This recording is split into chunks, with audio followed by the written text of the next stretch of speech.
मधुबन के बाबा, मधुबन के बाबा मुरली वाले, आपका क्या कहना, आपका क्या कहना। ओम शांति। आज 8 फरवरी 2025 के साकार मधुर महावाक्य हैं। आज मीठे मीठे बाप दादा बोले, मीठे बच्चे, तुम खुदाई खिदमतगार सच्चे सल्वेशन आदमी हो, तुम्हें सबको शांति की सल्वेशन देनी है। बाबा ने कहा, मीठे बच्चे, तुम खुदाई खिदमतगार सच्चे सल्वेशन आदमी हो, तुम्हें सबको शांति की सल्वेशन देनी है। बाबा ने आज प्रश्न पूछा कि तुम बच्चों से जब कोई शांति की सल्वेशन मांगते हैं तो उन्हें क्या समझाना चाहिए। तो उत्तर में बाबा कहते, उन्हें बोलो, बाप कहते हैं, क्या कभी यहाँ ही तुमको शांति चाहिए।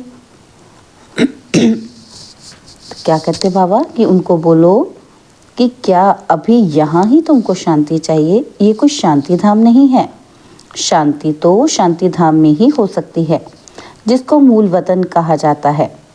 आत्मा को जब शरीर नहीं है तब शांति है। सत्युग में पवित्रता, सुख, शांति सब है। बाप ही आकर यह वर्षा देते हैं, तुम बाप को याद करो। ओम शांति। रूहानी बाप बैठ रूहानी बच्चों को समझाते हैं। सब मनुष्य मात्र यह जानते हैं कि मेरे अंदर आत्मा है। जीव आत्मा कहते हैं ना, पहले हम आत्मा हैं, पीछे शरीर मिलता है। कोई ने भी अपनी आत्मा को देखा नहीं है, सिर्फ इतना समझते हैं कि आत्मा है। जैसे आत्मा को जानते हैं, देखा नहीं है, वैसे परमपिता परमात्मा के लिए भी कहते हैं परमात्मा माना परमात्मा, परंतु उनको देखा नहीं है, ना अपने को ना बाप को देखा है। कहते हैं कि आत्मा एक शरीर छोड़ दूसरा लेती है, परंतु यथार्थ रीति नहीं जानते। 84 लाख योनियां भी कह देते हैं। वास्तव में 84 जन्म हैं, परंतु यह भी नहीं जानते कि कौन सी आत्माएं कितने जन्म लेती हैं। आत्मा बाप को पुकारती है, परंतु ना देखा है ना यथार्थ रीति जानती है। पहले तो आत्मा को यथार्थ रीति जानते, तब बाप को जानते। अपने को ही नहीं जानते तो समझाए कौन। इसको कहा जाता है सेल्फ रियलाइज करना। सो बाप बिगड़ तो कोई करा न सके। आत्मा क्या है, कैसी है, कहाँ से आत्मा आती है, कैसे जन्म लेती है, कैसे इतनी छोटी आत्मा में 84 जन्मों का पाठ भरा हुआ है, ये कोई भी नहीं जानते। अपने को ही नहीं जानते तो बाप को भी नहीं जानते। यह लक्ष्मी नारायण भी मनुष्य का मर्तबा है, तो इन्होंने ये मर्तबा कैसे पाया, ये कोई भी नहीं जानते। जानना तो मनुष्य को ही चाहिए ना। कहते हैं ये बैकुंठ के मालिक थे, परंतु उन्होंने ये मालिकपना लिया कैसे और फिर कहाँ गए, कुछ भी नहीं जानते। अब तुम तो सब कुछ जानते हो, आगे कुछ भी नहीं जानते थे। जैसे बच्चा पहले जानता है क्या कि बैरिस्टर क्या होता है, पढ़ते पढ़ते बैरिस्टर बन जाता है। तो ये लक्ष्मी नारायण भी पढ़ाई से बने हैं। बैरिस्ट्री, डॉक्टरी आदि सब की किताब होते हैं ना, तो इनका किताब फिर है गीता। वह भी किसने सुनाई, राजयोग किसने सिखाया, यह कोई नहीं जानते। उसमें नाम बदल लिया है। शिव जयंती भी मनाते हैं, वही आकर तुमको कृष्णपुरी का मालिक बनाते हैं। श्री कृष्ण स्वर्ग का मालिक था ना, परंतु स्वर्ग को भी जानते नहीं तो क्यों कहते कि श्री कृष्ण ने द्वापर में गीता सुनाई। श्री कृष्ण को द्वापर में ले गए हैं, लक्ष्मी नारायण को सत्युग में, राम को त्रेता में, उपद्रव लक्ष्मी नारायण के राज्य में नहीं दिखाते। श्री कृष्ण के राज्य में कंस और राम के राज्य में रावण आदि दिखाए हैं। ये किसी को पता नहीं कि राधे कृष्ण ही लक्ष्मी नारायण बनते हैं। बिल्कुल ही अज्ञान अंधियारा है। अज्ञान को अंधियारा कहा जाता है और ज्ञान को रोशनी कहा जाता है। अब सोझरा करने वाला कौन, वह है बाप। ज्ञान को दिन, भक्ति को रात कहा जाता है। अभी तुम समझते हो कि यह भक्ति मार्ग भी जन्म जन्मांतर चलता आया है। सीढ़ी उतरते आए हैं, कला कम होती जाती है, मकान नया बनता है और फिर दिन प्रतिदिन आयु कम होती जाएगी। 3/4 पुराना हुआ तो उनको पुराना ही कहेंगे। बच्चों को पहले तो ये निश्चय चाहिए कि ये सर्व का बाप है, जो ही सर्व की सद्गति करते हैं, सर्व के लिए पढ़ाई भी पढ़ाते हैं, सर्व को मुक्ति धाम ले जाते हैं। तुम्हारे पास एम ऑब्जेक्ट है, तुम ये पढ़ाई पढ़कर जाए अपनी गद्दी पर बैठेंगे, बाकी सब को मुक्ति धाम में ले जाएंगे। चक्र पर जब समझाते हैं तो उसमें दिखाते हो कि सतयुग में ये अनेक धर्म है ही नहीं। उस समय वह आत्माएं निराकारी दुनिया में रहती हैं। यह तो तुम जानते हो कि ये आकाश पोलार है। वायु को वायु कहेंगे, आकाश को आकाश, ऐसे नहीं कि सब परमात्मा है। मनुष्य समझते हैं कि वायु में भी भगवान है और आकाश में भी भगवान है। अब बाप बैठ ये सब बातें समझाते हैं।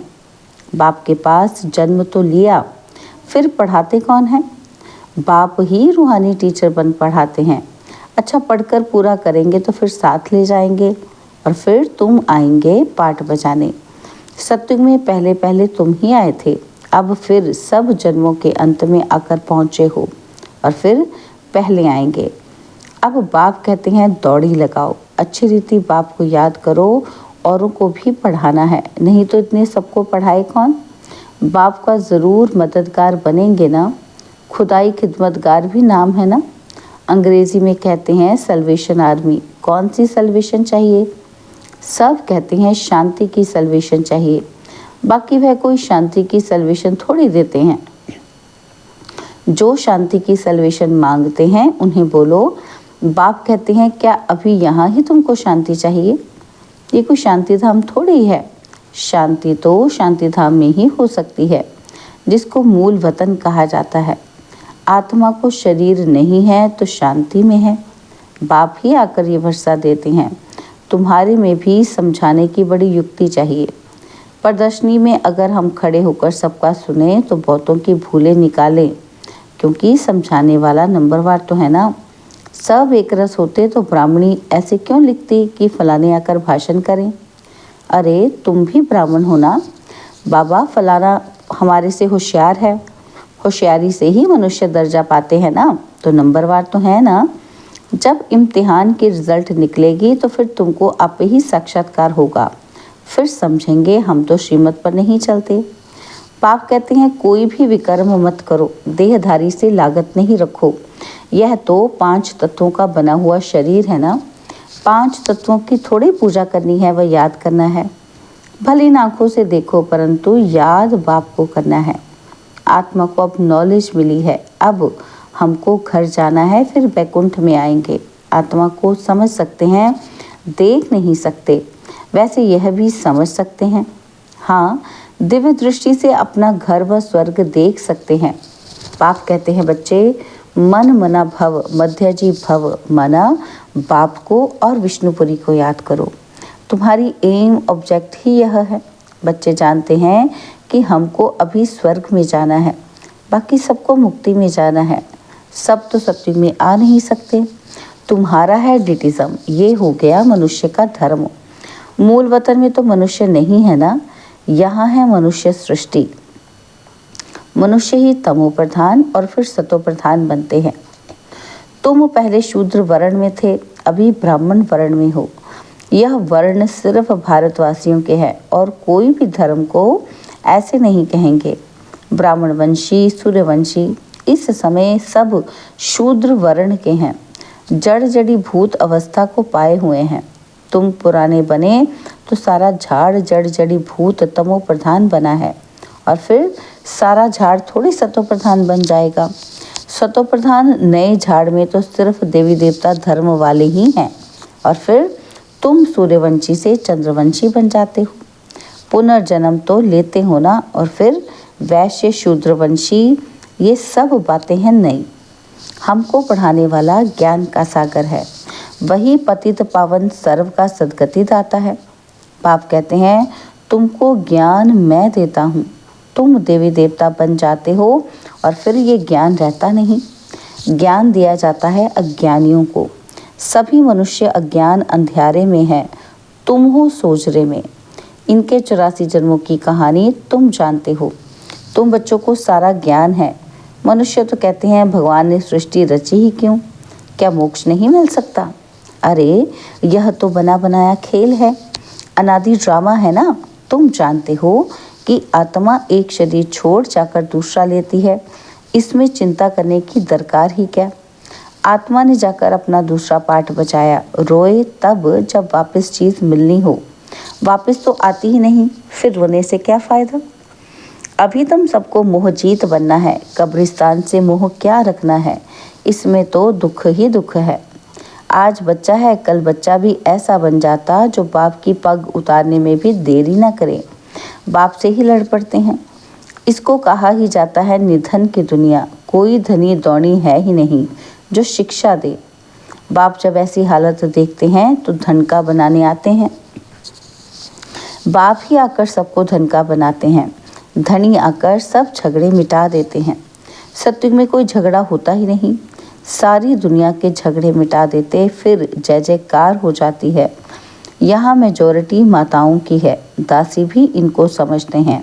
हथियाला बांधते समय कहते हैं तुम्हारा पति ही ईश्वर गुरु आदि सब कुछ है, पहले मिस्टर फिर मिसेस। अब बाप आकर माताओं को आगे रखते हैं, तुम्हारे ऊपर कोई जीत पा न सके। तुमको बाप सब कायदे सिखला रहे हैं। मोहजीत राजा की एक कथा है, वह सब बनी बनाई हुई कहानियां हैं। सत्युग में तो अकाले मृत्यु होती ही नहीं, समय पर एक शरीर छोड़ दूसरा ले लेते हैं, साक्षात्कार होता है। अब ये शरीर बूढ़ा हुआ है और फिर नया लेना है, छोटा बच्चा जाकर बनना है, खुशी से शरीर छोड़ देते हैं। यहाँ तो भल कितने भी बूढ़े होंगे, रोगी होंगे और समझेंगे भी कि कहीं ये शरीर छूट जाए तो अच्छा है, फिर भी मरने के समय रोएंगे ज़रूर। आप कहते हैं अभी तुम ऐसी जगह चलते हो जहाँ रोने का नाम ही नहीं, वहाँ तो खुशी ही खुशी रहती है। तुमको कितनी अपार बेहद की खुशी रहनी चाहिए कि अरे हम विश्व के मालिक बनते हैं। भारत सारे विश्व का मालिक था, अभी टुकड़ा टुकड़ा हो गया है। तुम ही पूज्य देवता थे, फिर पुजारी बनते हो। भगवान थोड़े आप ही पूज्य आप ही पुजारी बनेंगे। अगर वह भी पुजारी बने तो फिर पूज्य कौन बनाए। ड्रामा में बाप का पाठ ही अलग है, ज्ञान का सागर एक है, उस एक की ही महिमा है। जबकि ज्ञान का सागर है तो कब आकर ज्ञान देवें। जो सदगति हो ज़रूर यहाँ आना पड़े। पहले तो बुद्धि में ये बिठाओ कि हमको पढ़ाने वाला कौन है। त्रिमूर्ति, गोला और झाड़, ये है मुख्य चित्र। झाड़ को देखने से झट समझ जाएंगे हम तो फलाने धर्म के हैं, हम सत्युग में आ नहीं सकते। ये चक्र तो बहुत बड़ा होना चाहिए, लिखत भी पूरी हो। शिव बाबा ब्रह्मा द्वारा देवता धर्म यानी नई दुनिया की स्थापना कर रहे हैं। शंकर द्वारा पुरानी दुनिया का विनाश, फिर विष्णु द्वारा नई दुनिया की पालना कराते हैं। ये सिद्ध हो जाए। ब्रह्मा सो विष्णु, विष्णु सो ब्रह्मा, दोनों का कनेक्शन है ना। ब्रह्मा सरस्वती सो फिर लक्ष्मी नारायण बनते हैं। चढ़ती कला एक जन्म में होती है, फिर उतरती कला में 84 जन्म लगते हैं। अब बाप कहते हैं वह शास्त्र आदि राइट हैं या मैं राइट हूँ। सच्ची सत्यनारायण की कथा तो मैं सुनाता हूँ। अभी तुमको निश्चय है कि सत्य बाप द्वारा हम नर से नारायण बन रहे हैं। पहली मुख्य यह भी एक बात है कि मनुष्य को कभी बाप, टीचर, गुरु नहीं कहा जाता। गुरु को कभी बाबा व टीचर कहेंगे क्या।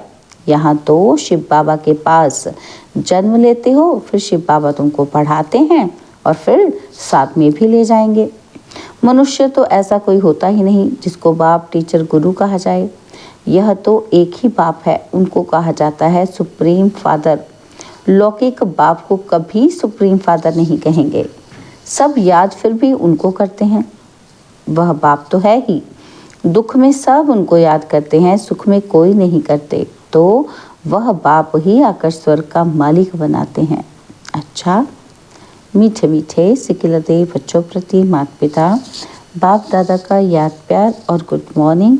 रूहानी बाप की रूहानी बच्चों को नमस्ते। हम रूहानी बच्चों की रूहानी बाप दादाजी को दिलवा जान सिकवा प्रेम से नमस्ते।